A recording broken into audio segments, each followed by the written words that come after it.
This is the oh, I said it wrong. I don't know what I'm doing. Gorgeous, baby. You're gorgeous. This is the Josh Podcast Show. The anti-podcast podcast on God and man. The show that everybody's talking about. The show that will become a necessary part of your weekly mental diet. The show that picks up where JoshRolfe.com leaves off. The show title that uses the word podcast 4 times. Introducing your host, Josh Rolfe. I've wanted to talk politics since the last election in November, here in the great, beautiful country, the greatest country on earth, the United States of America. I have listeners in other countries. I love your countries too, but I don't live in your country, and I'm not from your country, and I just have to say, subjectively, and it is the objective truth, that America is the greatest nation on earth. It's the greatest nation on earth. It's wrong to say that. My kids go to a public school that teaches, it's the International Baccalaureate program. They love to say how everyone's on the same plane. Every nation is the same. They're all great. They're all perfect. They're all wonderful. Not true. It's not true. But I don't want to fight. I don't want to fight you, French and British and Nepalese. Nepal? Is Nepal a country? Nepal's a country, right? Seems like I had someone that was listening from Nepal. No, Nepal is a country. If you're from Nepal, the flag of Nepal is the world's only non-quadrilateral national flag. I want to talk today about how I love America. And this is from a post that I wrote a long time ago now, back 2.5 years ago on July 4th, Independence Day. I wrote a post called I Love America. I love America. I mean, I really love America. What I really mean is I really, really love America. I could very easily make this more complicated. I will try to keep it very simple. I will tell the story of when I first remember falling in love with America.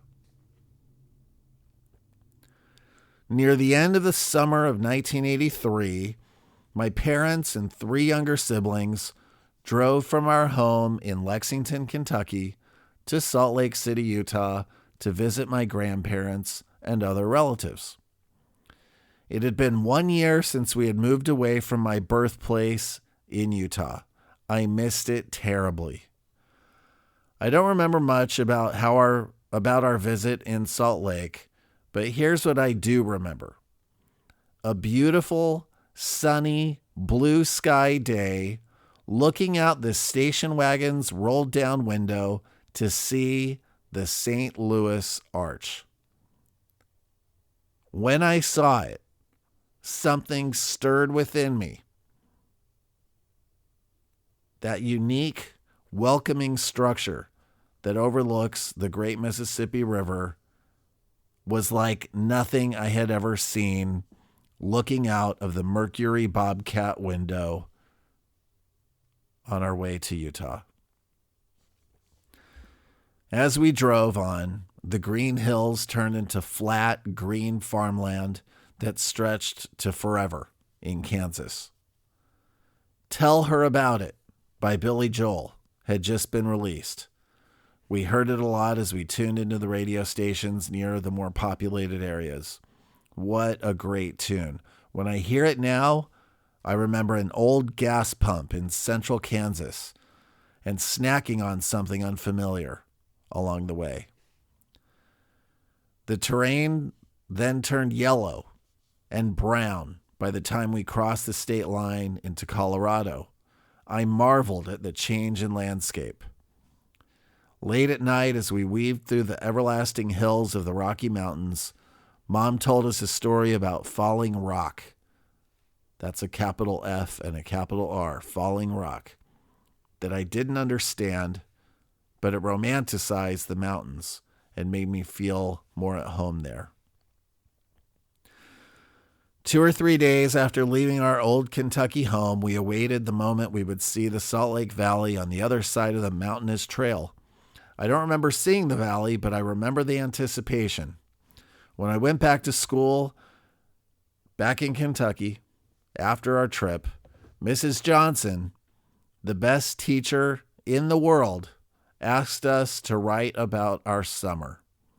I wrote about our drive across America, and I have a file that my dad kept with all my old schoolwork, and I actually found in the file my report about this trip. And the report said this. This is in my second grade writing. We traveled to Salt Lake City. We passed over 4 major rivers. They are the Ohio River, the Missouri River, the Mississippi River, and the Colorado River. The West is different from the East. The West is dry land with many deserts. The East is humid and greener. We went through 7 states, which were Kentucky, Indiana, Illinois, Missouri, Kansas, Colorado, Wyoming, and Utah. Kansas hasn't had rain for 3 months. We saw many cornfields where the corn only grew 1 foot. The crop died before it could produce corn. They call this a drought. In southern Indiana and Illinois, we saw webs on dead trees. My dad said the worms had killed the trees. The webs made the trees look spooky at night. The best city I liked best was St. Louis. They have a big arch next to the river, but my dad said the Empire State Building was 4 times bigger. I had fun in Salt Lake City. We went boating, ... Like most love stories, when I saw the St. Louis Arch and when I traveled across this great nation, it was love at first sight. It can't easily be explained, but it created a foundation of what would someday blossom into a deep love and admiration for America's history, America's present, and a sincere hope for her future. Thank you for listening to the Josh Podcast Show, the anti-podcast podcast on God and man. For more information, visit joshpodcast.com. Follow Josh on Twitter at Josh Rolfe. That's Rolfe, R-O-L-P as in podcast, H. Now go and have the best day and night ever. And have fun.